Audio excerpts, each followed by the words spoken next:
que en apariencias nosotros somos educados para darle gusto a nuestros papás, primero, para Sí. poder ser amados, que es el tema principal en apariencias que me motivó a escribirlo, era el miedo a de no ser amada.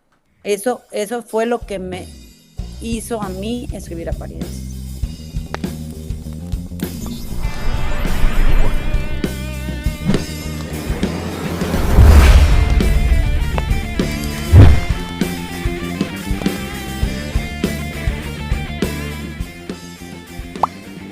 ¿Qué tal amigos? ¿Cómo están? Bienvenidos una vez más a su canal. Yo soy Rodo y a mi lado derecho, su lado izquierdo, se encuentra mi querida Cristina Zubieta, escritora de apariencias, pero que hoy también nos hablará de este hermoso libro, Elena. Quiero platicarles, el buen Pardo SR388 está del otro lado de la cabina, checando todo lo que sea concerniente al video, al audio, a la edición. Por eso siempre mandamos saluditos al buen Pardo SR388. Y antes de saludar a nuestra querida Cristina, ustedes ya la conocen porque vieron el video anterior en donde hablamos de apariencias, pero quiero decirles que ella no solamente ha hecho estos dos libros. De hecho, su primera novela fue Elena, de la que hablaremos hoy. Pero ella también ha publicado en revistas como BCM en México. En su tiempo en Shanghái colaboró para The Spirit y Hola China. Con Narratio, que es la editorial que hoy nos trae aquí, ha publicado 3 cuentos infantiles: El duende del calcetín, El hada de las cucharitas y El cucú, que se roba el tiempo. Tiene algunos cuentos en diferentes antologías. Además, es escritora de apariencias y es nuestra gran amiga. Cristina, ¿cómo estás? ¿Cómo te portas? Hola, Cuéntanos Rodo, todo. ¿cómo están? Me encanta estar en tu espacio. Te agradezco mucho que me permitas compartir con tu público mis experiencias y que estés interesado en mis libros. Estoy bien, estoy ahorita trabajando en la traducción de apariencias, que ha sido un reto, porque Fantástico. apariencias es una novela sumamente interesante, es muy dedicada a que el lector entre en una tercera dimensión y que se asuman los personajes. Quienes no la conozcan, Rod y yo ya habíamos hablado de esta novela, Así es. pero yo creo que Apariencias es una novela muy diferente en el término de los cambios de los personajes, que te acuerdas que te decía que cuando yo escribía no era mujer como escribiendo como hombre, sino era un hombre escribiendo como hombre. Así es. Entonces, esa es una de las características de aquella novela, que es muy fuerte y pues al final es una estrategia inteligente del término. Pero lo simpático de Elena es que cuando yo comienzo el periodo de escritora como tal, para hacerlo tuve que estudiar en varios cursos que fueron enseñados por Celso Santa Juliana aquí en Ciudad de México, y yo me metí al curso de novela para escribir la vida de mi mamá, quien todos sus últimos recientes años me había pedido a mí que yo escribiera sobre mi vida, porque a ella perfecto. porque a ella se le hacía interesante todas las anécdotas y visiones que yo había tenido viviendo en el extranjero, porque viví 17 años en el extranjero. Entonces, mi mamá me decía, es que tienes muchas experiencias que no todo el mundo ha experimentado, sentido, y tienes una forma ágil y dinámica de contarlas. Entonces, muy por favor, bien. hazlo, tienes buena pluma. O sea, y yo decía, ay, sí, mamá, ajá, sí. Y ella o sea, ella lo descubrió a través de mis artículos, y los pueden encontrar, creo que los artículos en internet, buscas Cristina Zubieta, BC Woman Monterrey, Business Woman Monterrey, y yo creo que deben de estar porque Los vamos a buscar y los vamos a dejar en los porque comentarios. son artículos muy lindos, que hablamos sobre cuando yo estaba en el extranjero, de todas las cosas que nos pasan a los papás, de los niños, del sufrimiento de este desarraigo y de cómo tomar la vida más ligeramente y aprender que no todas tus costumbres que tú tienes en tu país son aplicables a las costumbres en otro país en el que vives. Una de ellas era, por ejemplo, que yo quería bañar a mis niños todas las noches, y en Alemania los niños se bañan una vez en invierno, una vez en semana. Entonces, por el clima. Pero pues, o sea, son cosas simpáticas. pero Elena fue escrito en post-mortem de mi mamá. Ok. Y es un tributo a la vida de todas las mujeres que existen y que van a existir, porque estas mujeres que son fuertes o que somos fuertes y damos vida, siempre la naturaleza humana desde hace millones de años, miles de años, o sea, hemos sido maltratadas. Entonces, alguien se dio cuenta que nosotros mujeres podemos dar vida y que nosotros mujeres tenemos el poder de controlar la mente de un hombre si lo podemos hacer. Entonces, no sé si comienza en la Edad Media esto de que la mujer no es nadie, ¿no? O en el judaísmo también, la mujer también siempre era sublegada. Sí, ha sido como un péndulo en el que ha tenido sus variantes. Exactamente. Elena es una narrativa basada en la vida de mi mamá, no es completamente la vida, porque no es una biografía per se. Así es. Pero sí es te cuento algunas historias con mucha imaginación, porque yo no estaba ahí cuando mi mamá tenía 14 años. Podría llamarse un poquito de ficción histórica. Sí, es una ficción biográfica, vamos a decirlo, porque está basada en la vida de una persona. Mi mamá era una mujer extraordinariamente, primero que nada, una mujer excelsa en muchos sentidos, era culta, leía, escribía, era bellísima y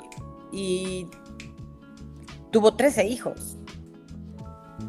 Entonces, era una mujer educada y daba clases de teatro, comenzó a dar clases en La Bastida, en el Colegio La Bastida en Monterrey, por necesidad de becar a sus hijos, y en la historia lo cuento. Pero entonces ella va creciendo en su autoestima o en su percepción de ella misma, y a los 81 años, después de haber quedado viuda, después de 14, decide casarse. Ok. Entonces así empieza la novela, con esta decisión que es contrariada por muchos de sus hijos. Entonces yo me separo del vínculo materno de hija y madre, me separo, me pongo atrás y veo cómo una mujer desempeña o lleva su vida de acuerdo a sus posibilidades. No hay ningún juicio, es solamente una exhibición, una exposición. Ok. De esto. Es que estoy oyendo a no sé a quién, a César. Me imagino que sí, está afuera, pero no, tú tranquila. Es que oigo a César. Entonces, me pongo a pensar cómo me veo yo como mujer antes de ser mamá. Ok. Cómo me veo yo antes de ser hija, cómo soy, cómo debo ser, qué es lo que yo quiero ser como mujer. Y darnos chance a través de Elena de descubrir la vida de las mujeres en la época, empieza en la época de los 30 y acaba. Ay, espérame tantito. Tú tranquila. ¿Sabes? O sea, de terminar por completo esta martirización. Así es. O sea, ¿cómo podemos nosotros cambiar esta cultura de martirización de mujer? Ya obviamente en esto, ahora en día se promueve la educación, se promueve la independización de la mujer, la independencia de las mujeres, pero aún así hay muchísimo feminicidio, ¿no? Sí, bastantes casos de violencia. Entonces eso es esto. Elena me pone en desvínculo con una madre e hija. No es eso lo que yo quiero representar en esta novela, es que cada uno de nosotros pensemos que nuestros padres son seres humanos también. Así es. De hecho, digo, ya para entrar en materia, y qué bueno que estamos abordando a Elena bien desde el principio, porque se nota que tienes mucho que contarnos sobre Elena. De hecho, ahorita quiero que me platiques del podcast, donde se está hablando de cada capítulo, del proceso creativo. Pero bueno, cuando uno observa que un escritor está retratando la vida de sus padres, quieras o no, y estoy seguro porque no soy la única persona a mi alrededor que ha leído este libro. De hecho, te comento, les ha gustado muchísimo a quienes lo han leído a mi alrededor, y es notable cómo nos ponemos en tu lugar en esa visión que le damos a nuestros padres. Me vas a perdonar, pero digo, no quiero spoilear, pero hay muertes en el libro. Sí. En cada momento duro de estos, sentía yo un nudo en la garganta, horrible, porque asociaba a mis familiares, me asocié también, y lograr esa conexión, lejos de vivirla en una biografía, porque a mí me gusta leer biografías, escuchar audiolibros biográficos también de personajes históricos, pero al saber que ya te conozco, que ya he platicado contigo, que nos hemos mensajeado, que a veces nos reímos, que acabas de pasar un proceso clínico también fuerte, pues hay una conexión muy importante contigo, te apreciamos bastante. Ay, gracias, Rodo. Entonces yo buscaba, bueno, ¿y qué personaje es Cristina? De hecho tengo esas dudas, pero no sé si sea prudente preguntarlo aquí yo o soy dejemos Mariana. que se quede al... Yo soy ok. Mariana. Sí, porque yo decía, bueno, ¿quién es ella? Porque digo, son 13 hijos. Sí. No es cualquier cosa, y también lo visualizaba en el pasado, porque mi mamá tuvo 7 hermanos también. Bueno, en realidad fueron 7 con ella, pero hubo un bebé que falleció, entonces también era una familia numerosa. Y así mi abuelito tuvo como 37 hermanos oficiales y otros no, pues que andaban regados por ahí. Y así, si vemos cómo se vivía en el pasado, se daban esas situaciones. A lo que voy es que logré conectarme contigo y me puse en tu lugar, porque mis papás también me han dicho, oye, ya escribí algo. Mi familia me dice, oye, ¿y cuándo vas a empezar a escribir? Mis amigos en el canal también me comentan, ya deberías escribir algo. Entonces, no lo sé, he pensado en escribir algo de mi municipio, tengo algunos cuentos, pero me di cuenta que tú empezaste con esta novela de ficción biográfica. ¿Por qué no hacerlo con otra cosa, Cristina? ¿Por qué empezar con esto? Porque para mí era perdonarle a mi mamá que se haya muerto, ¿sabes? Okay. O sea, y eso es algo muy, muy difícil de entender, porque es, ¿por qué te moriste? O sea, te enojas con la persona que muere, o sea, porque como que te abandona, ¿no? ¿Por qué me vuelves a abandonar? Ese era mi tema, ¿por qué me vuelves a abandonar? Mi hermano, en el libro se cuenta la muerte de uno de mis hermanos. Sí. Y en ese momento mis papás murieron. Y eso marca una pauta sumamente diferente a la familia que yo vivía, con la que vivía yo. Y con padres diferentes con los que yo vivía. Entonces, en ese momento, cuando mi hermano muere, mi mamá me abandona. ¿Sabes? Obviamente no es... Ok. ¿Me escuchas bien, Cristina? Ok. Creo que te perdimos. Ok. ¿Nos escuchas bien, Cristina? ¿Nos escuchas bien, Cristina? Sí. Entró una interferencia extraña, pero fue justo cuando empezaste a hablar de la muerte de tu hermano. Pues ha de ser Nancita, mi mamacita. Sí, ¿verdad? Así me pasa, ¿eh? O sea, no lo dudes. Porque, ok, entonces, o sea, qué bueno que vivamos eso. Presentando aquí con nosotros. Y, o sea, obviamente me dice, no te abandono, estoy contigo, ¿sabes? Sí. Entonces, qué raro, ¿no? Sí, no, de hecho nos norteó por acá. Qué raro. Pero sí me pasan cositas así. De hecho, mi tercer libro que viene es de fantasmas. Así que está... ¡Ah, perfecto! Pero a ver, sigue contándonos ese proceso de tu hermano. Cuando mi hermano fallece, es una gran división de antes y después del fallecimiento de mi hermano. O sea, la vida antes y la vida después. Entonces, obviamente la familia, mi papá cayó en depresión, etcétera. O sea, después no te lo quiero spoilear porque el libro tienes que traer una cajita de Kleenex al lado, pero luego también hay momentos en los que dices, no manches, a mí también me pasó. O sea, y cosas muy simpáticas que tiene una gran familia, ¿no? Uh-huh. Pero yo empiezo a escribir, Elena, por eso, como para darle una humanidad a mi mamá. no solamente verla como mi mamá, que es solamente mi mamá y no puede ser otra cosa. Y entonces cuando yo estoy consciente de que mi mamá no es solo mi mamá, mis expectativas de lo que ella debe hacer por mí se borran o se acaban. Y entonces ya no sufro yo como hijo porque le doy esa humanidad a mi mamá o a las mamás en general, de que ya no esperemos lo que nosotros queremos como hijos, sino lo que ella puede dar como ser humano. Ok. Que esa es una gran diferencia entre juzgar a una madre y como ser humano. Oye, acabas de decir algo bien importante y quiero retomarlo antes que se me olvide. Entonces, tú también concibes a tu mami en el libro ya no como tu mami, nunca sino la como vi un como ente, mamá. Porque es la realidad. Pero Digo, yo no la escribí como si fuera mi mamá. Quienes lo han leído, ajá, pero y yo que lo leo, como mi mamá. Esa así es es. la cosa. O sea, Rodo, yo nunca cuando yo escribí la novela, yo nunca la vi como mi mamá. No hay ningún... Pensaste en el ser de la madre como tal. De una mujer. Ajá. No de una madre, de una mujer.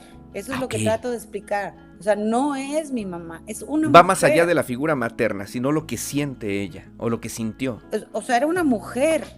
Eso es lo que yo trato de explicar en el libro. Una mujer, un ser humano, con sus defectos, dificultades, niveles de conciencia, niveles de educación, religión, conceptos, herencias que fueron heredadas, o sea, ¿cómo se llaman estas? Eres fiel, unas fidelidades heredadas que no sabes ni por qué haces eso. Eso es lo que yo trato de hacer, Rodo, en Elena. Por eso, muy bien. Yo creo que por eso gusta mucho, porque Elena es una aguja muy delgada que entra en el corazón. Sí. Es una novela muy pequeña, pero tiene mucha fuerza. Hay unos párrafos, unas líneas que dice uno, la muerte de la madre es el parto que te da la vida a ser. Sí. De hecho, esa es la frase que más me impactó, porque conecta con el principio. Es como un círculo ahí que cierras. En tu dedicación dice: a quien extraño todos los días porque dejé de ser niña cuando se fue. Y conecta con esa frase que está casi al final, sí, en el capítulo final, en la penúltima página. Y uno lo ve. Digo, yo todavía tengo a mi mamá, pero hace unos años ella tiene una enfermedad. Hoy no puede estar en el calor, no puede cocinar. Hay ciertas características del clima o del entorno que no le permiten estar cómoda.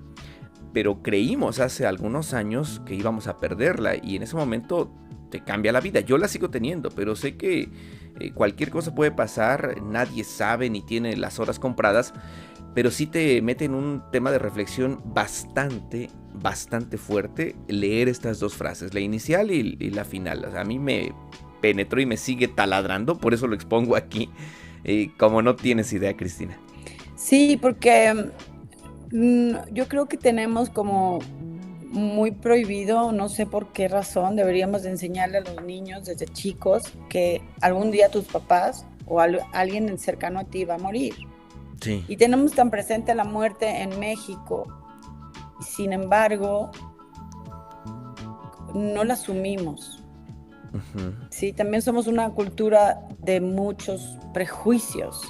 Sí. Entonces, yo también, o sea, aunque el capítulo de Darío, no sé si pasó, porque les cambia la visión de esa mujer mártir que ha sufrido tanto y de repente es la loca. Pues es que es una mujer, eso es lo que trato de explicar. Es una mujer, antes de ser tu mamá, antes de ser la esposa, antes de ser la hermana o la hija o la tía o la prima, es una mujer. Quiero decir, es un ser humano que tiene sus propias decisiones, sus propias conclusiones, de acuerdo a un ambiente que es totalmente diferente al tuyo. Entonces, tú no puedes juzgar a nadie porque tú no puedes estar en la posición y lugar en el que está en el otro. Yo invito al lector a que me lean y que se conviertan en ese hijo que está leyendo lo que le pasa a la mamá de otra persona. Sí. Y tú también conviertas a tu madre o a tu padre en seres humanos. Y que nosotros, que somos hijos, perdonemos todas las regadas que dieron nuestros padres, porque seguramente a eso vinieron al mundo, a regarla. Porque sí. Tú como papá ya lo sabes que constantemente nos estamos equivocando, practicando en el andar, tratando de a veces hacer lo mejor que se puede, pero a veces no podemos hacerlo mejor porque estamos cansados, estamos con mucho trabajo, estamos con una preocupación que es ajena a nuestros hijos y no somos los mejores padres siempre. Esa es una cosa que sí quiero aclarar, que es que siempre hice lo mejor para ti. That is BS. No es verdad. ¿Por qué? Porque soy humana. Sí, porque no tenemos un chip. No puedo, o sea, no puedo ser lo mejor siempre, o sea, no puedo, no tengo esa capacidad de hacer lo mejor siempre. Hice lo que pude, o lo que me salió en ese momento de acuerdo a mi capacidad y a mi estado de ánimo, o a mi dolor traía dolor de estómago, o tenía dolor de cabeza, lo que tú quieras, Rodo. Había tomado de más, lo que tú quieras. Nunca todo el tiempo hice lo mejor que pude, no es verdad, porque eso también, imagínate que tu mamá no sea tan perfecta como tú quieres que sea y que te diga, pues yo hice lo mejor que pude. Ay, caray, pues, o sea, como que, qué calidad de mamá si hiciste eso, ¿sabes?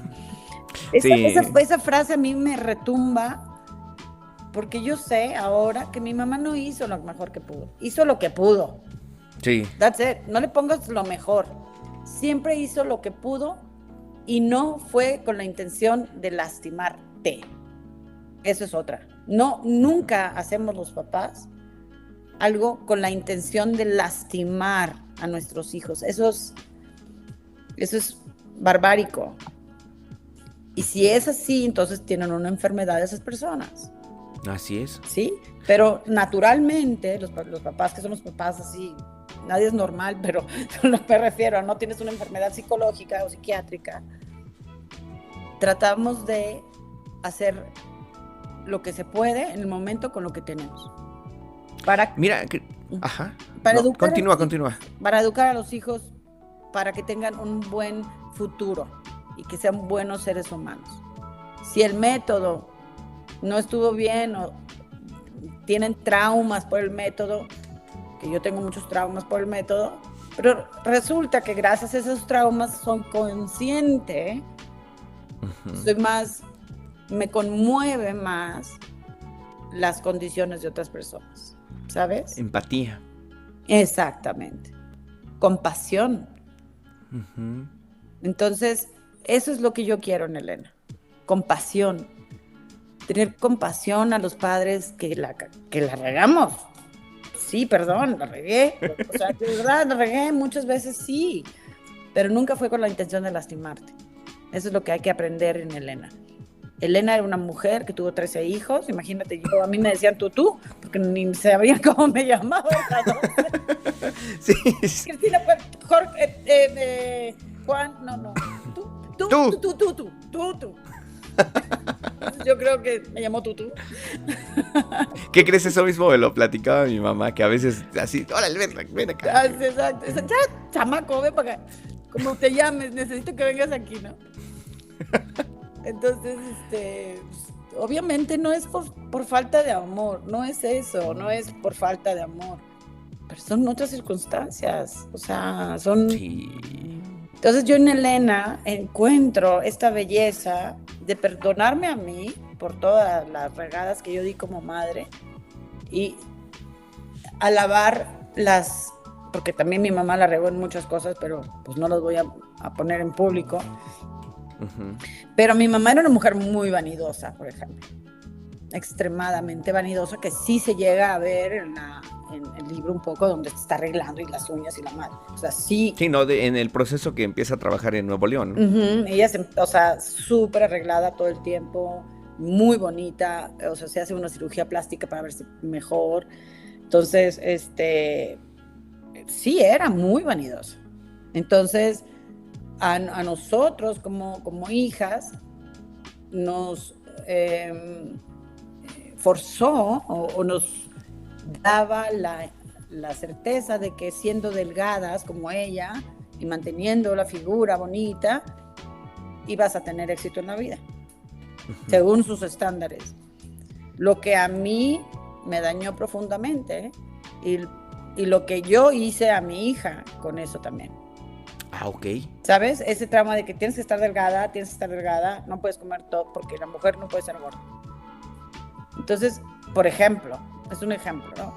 Entonces, estos traumas de una madre que tuvo ella en su infancia, o de su abuela, o de sus ancestros, que venimos cargando con el peso de que el abuelo asesinó a uno de sus empleados, y no se procesó, y no se perdonó, y se vino trayendo hasta el día de hoy, y seguimos cargando con la culpa de esos ancestros.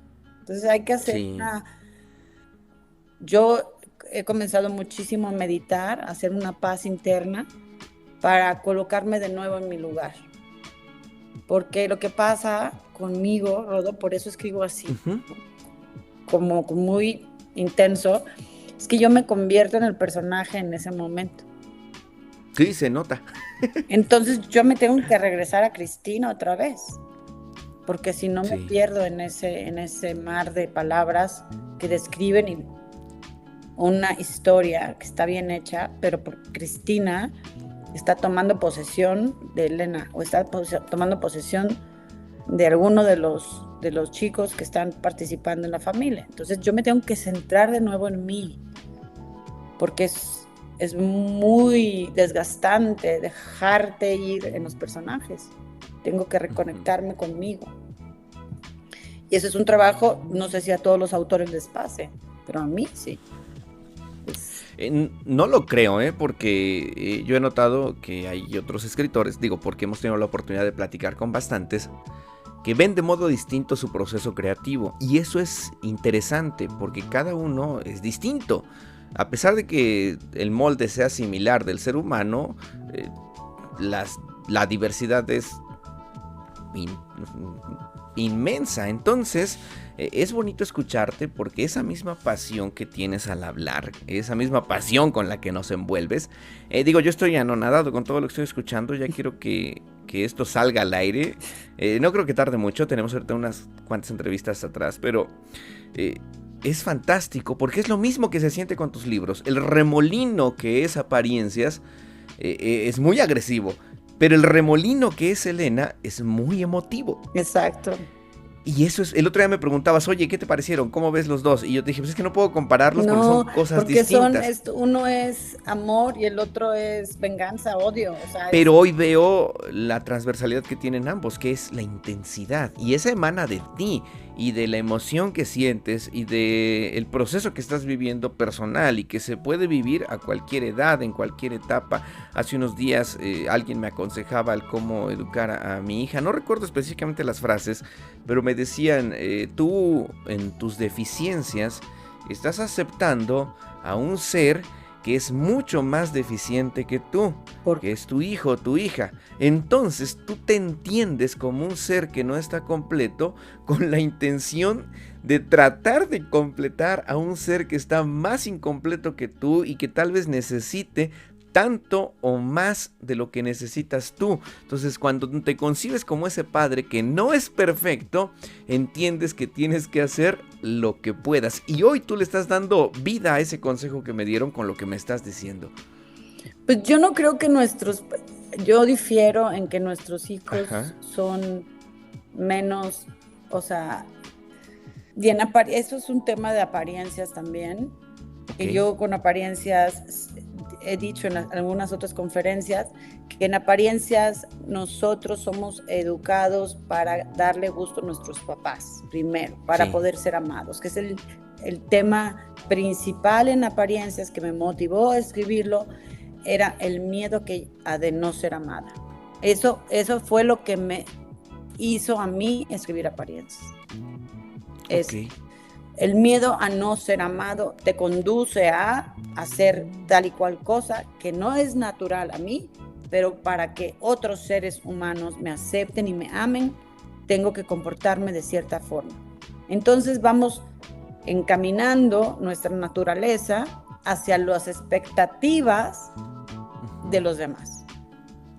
Y perdemos en ese viaje nuestro ser y nuestra alma, dando gusto a los demás.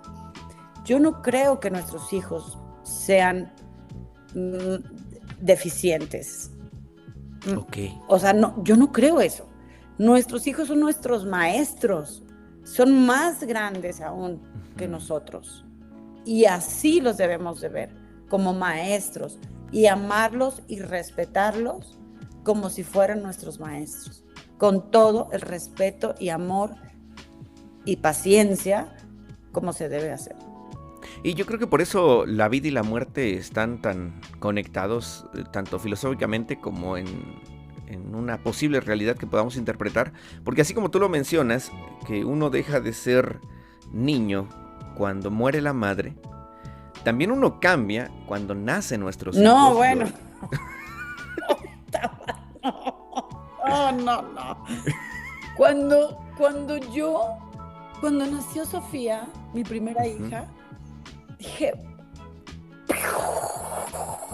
fue una explosión de amor que nunca yo pensé que yo pudiera amar así a nadie.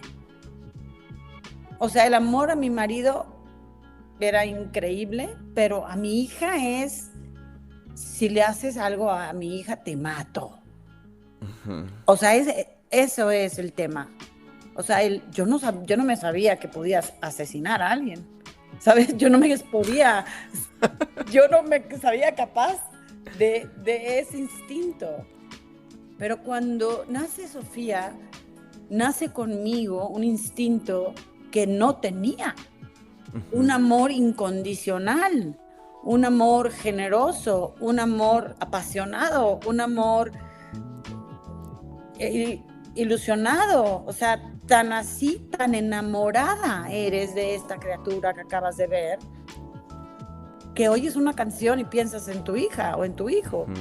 O sea, es un enamoramiento de una criatura que no conoces, pero que la sabes tuya.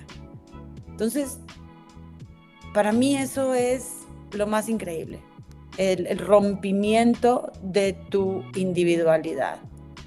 O sea, se rompe, dejas de ser tú porque das vida a otra persona. Fantástico. Sí, es increíble el dejar de pensar solo en ti para dar vida y proteger a alguien más, que es un acto de generosidad inmenso, y mi mamá lo hizo muchas veces. Un acto de amor. Es un acto de amor. Y también nosotros como hijos, cuando tú entiendes que es un acto de amor y de generosidad, por cuántas cosas dejó de ser mi madre o yo he dejado de hacer por mis hijos para darle a mis hijos tiempo, amor y espacio. Entonces, en Elena y en el podcast, ayudo mucho a las mujeres, no te dejes, no te olvides de ti. Recuérdate a ti que eres tú. Recuérdate, porque ni en la vida ni todo el amor, ni todo el poder, ni todo el dinero. Porque si tú das de más, los haces discapacitados. Sí. Le quitas capacidades a tus hijos por tanto amor y tanta protección, los haces discapacitados. Entonces hay que tener mucho cuidado, ni todo el amor, ni todo el dinero, ni todo el poder, porque los discapacitas. Déjalo que se caiga y que llore, o tú lo ayudas a levantarse si es necesario, le ayudas a escuchar su corazón. Y también hemos hablado mucho en el podcast de que no, como mamás, no debemos educar a nuestros hijos en ser machos, o ser en este hombre que no siente, en este hombre que no puede llorar, en este hombre que no puede pedir perdón porque se equivocó, en este hombre que en vez de decir me siento angustiado, se enoja, en vez de tengo hambre, se enoja, en vez de decir te extraño, se enoja. Entonces, hay que aprender a ser padres para que nuestros hijos crezcan en un ambiente de permisión, de demostración de afecto. ¿Sí? Sí. Nosotros fuimos muy educados a que nuestros padres jamás nos iban a pedir perdón por algún error que cometieron, porque así era. No sé, o sea, no sé en tu caso, pero pues mi mamá en 17 murió y murió, o sea, vamos a suponer que tuviera 100 años. Entonces, pues obviamente no es lo mismo. Para que mi mamá me pidiera perdón por alguna de las cosas que hizo mal y que se equivocó, pues, claro que no, o sea, jamás. ¿Me explico? Y hoy, sí. hoy hago una regada y aún me cuesta pedir perdón porque fui educada así, pero ya hemos hablado mucho con los chavos que ya son adultos todos, mis hijos, y digo, qué padre poder pedir perdón y decir, lo siento mucho. Sí, liberarte. Yo de verdad que lo siento mucho haberte lastimado así, de verdad no fue mi intención, perdóname. Y perdóname porque van a venir otras de otro tipo, en otras circunstancias que tú vas a esperar que yo haga algo, pero yo prefiero que tú me digas qué quieres de mí exactamente para no regarla. ¿Me explico? Uh-huh. Enseñarle a nuestros hijos a que en vez de enojarse, hablen. Y nosotros como padres, en vez de enojarnos, hablar. Sí. Y explicar, esta conducta que tienes en este momento no me parece adecuada porque estás diciendo cosas que son incorrectas, que tu verdad no es la verdad, que tu sentimiento que tienes, entiendo tu sentimiento y lo que quiero es aliviarlo, no negarlo, es aliviarte el dolor. Así es. Entonces, para mí eso ha sido un cambio de poco a poco. Desde que murió mi mamá, voy con un terapista porque sí me pegó. ¿Cómo no? Y entonces, esto me ha ayudado mucho a aprender a comunicarme mejor. A decir, esto no me gusta, esta actitud que estás teniendo no me gusta. Y ayudarme a ser a mí mejor madre. Aunque mis hijos sean adultos, todo el tiempo vamos evolucionando. Sí. Quiero que ellos sean independientes, quiero que sean felices y quiero que sean... Yo quiero tener una vida de abuela feliz. El otro día en otra conferencia, Rodo, me decían que esa frase, una de las mujeres con las que estaba comentando, dijo, esa frase está muy dura, Cris, es como con una cachetada. que todavía tengo 70 años, mi mamá todavía vive. Sí. O sea, y tú me estás haciendo ver que todavía no soy adulto. O sea, me sacudió mucho porque me diste una cachetada de verdad. Y digo, también hay el otro extremo. Personas que tal vez no conocieron a su madre. Exacto. O su madre murió en la infancia. Entonces se tienen que hacer adultos desde chiquititos. Sí. ¿Sabes? Empiezas con una discapacidad porque tu infancia ya está dolida. Sí. Entonces entonces me preguntaba, entonces, ¿qué nos aconsejas ahora que somos adultos? A que ya no seas madre, que tú seas la abuela ya. Que dejes de regañar, dejes de criticar, dejes de educar, porque ahora que murió tu madre, solamente es darles amor, ya no los eduques. Es la estafeta que da la abuela, que es la consentidora, que te da a ti, para que en vez de ser padre, ames y ames, con respeto y con buena comunicación, para que nuestros hijos tengan bonitas memorias de lo que es su infancia. Así es. Entonces, mira, no tienes idea de cuánto le va a gustar esta entrevista a quienes logren escucharla, y estoy seguro que estás diciendo las palabras adecuadas, porque si el libro te hace vibrar, ahora tus palabras mucho más. Créeme que no tengo palabras para agradecerte por abrirme o abrirnos el corazón y exponer todo esto. Yo se los he dicho, si quieren vivir emociones fuertes ahora, lean Elena. Pero quiero que también nos digas, ya casi termina esta entrevista, por el formato que usamos para estas colaboraciones editoriales, pero no me gustaría despedirnos sin que nos hables de en dónde podemos escuchar tu podcast, en dónde podemos adquirir el libro y qué más cosas vienen en el proceso creativo de Cristina Zubieta. Mira, Rodo, siempre me encanta tener estas entrevistas contigo porque de verdad me animas a seguir escribiendo, porque de verdad veo en ti una emoción que es lo que me hace vibrar, o sea, de verdad. Ahorita en el podcast he descubierto en mí una persona que puede hablar, que puede expresarse claramente, no nada más en letras, porque existen muchas experiencias previas a la escritura. El concepto creativo, la edición, lo que escribiste y te quitaron en tachones, como si te estuvieran cortando el alma, y entonces tienes que ser muy humilde a aceptar las correcciones de tu editor, porque él lo que ve es una edición mejor de lo que tú quieres decir. Entonces este proceso creativo fue muy duro con Elena, sobre todo porque era la vida de mi madre. A ver, perdón, no me estés corrigiendo lo que viví, pero en el podcast se descubren, además de lo que se comenta en un breve episodio de máximo dura 10 minutos el audiolibro, 10-15 minutos del audiolibro de Elena. Existe una entrevista previa y una posterior a la entrada y la salida del capítulo, en donde comentamos lo que pasó en el capítulo y lo que puede ser memorable para tu vida, o cómo podemos mejorar nuestra vida o la de lo que nos escucha, y cómo compartiendo estos sentimientos y emociones podemos ser mejores. El podcast está en Spotify, en cualquier plataforma musical, se busca y se llama De Libros y Emociones. Pueden entrar a mi página, que es www.cristinasubieta.com, y ahí encuentran el link. Julieta te lo manda para que tú lo pongas en redes. Perfecto.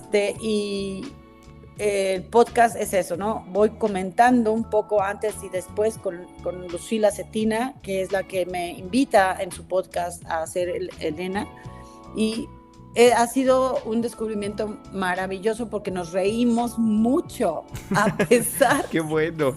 No sabes cómo nos reímos de cosas que dices, no manches, me estoy riendo de algo que pasó y que fue muy doloroso, y que dices, o sea, ¿cómo es posible?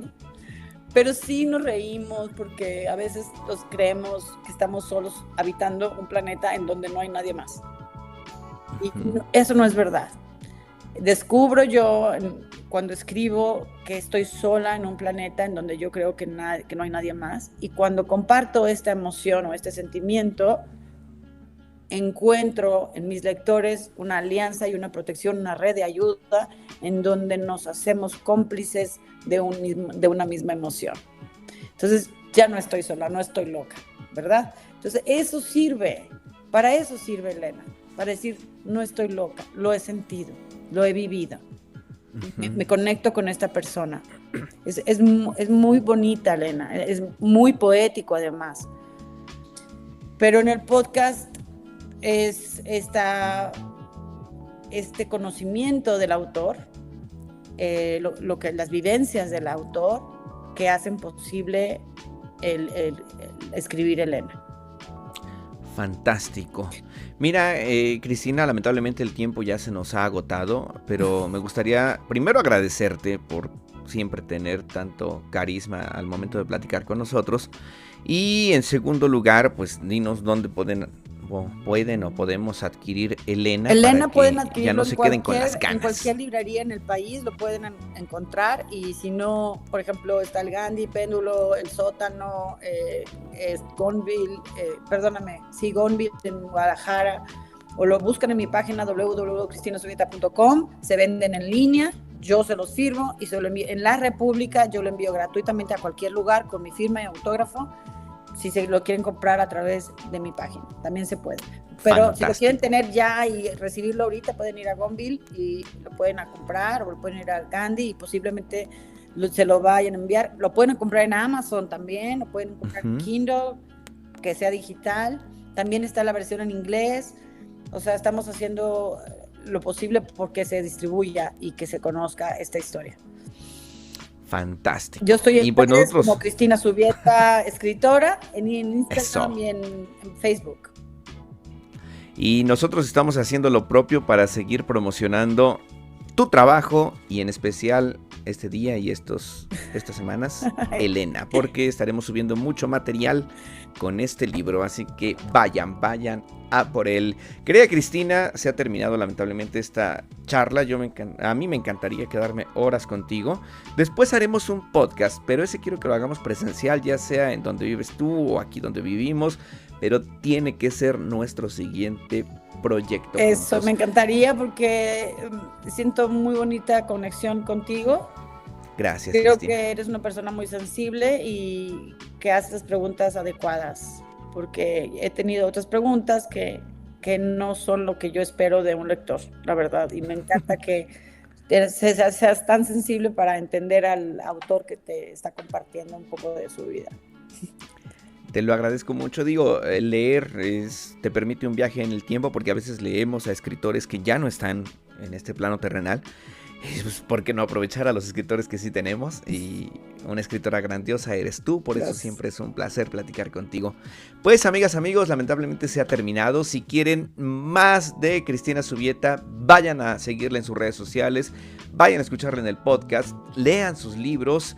Y sobre todo prepárense porque tenemos bastantes cosas para ustedes. No lo olviden, suscríbanse al canal si no lo han hecho. Si está en sus posibilidades, regálenos una membresía, eso ayuda bastante para el progreso de este canal. Busquen a la editorial Narratio, síganlos también y sobre todo sigamos fomentando la lectura. Y no lo olviden, yo soy Rodo, de mi lado izquierdo, su lado derecho. Es de mi lado derecho, su lado izquierdo está Cristina Subieta y del otro lado de las cámaras el Pardo SR388, recordándoles que yo soy Rodo y quien dijo que no se podía viralizar con libros. ¡Eso! Yeah. Muchas gracias. Adiós. Adiós.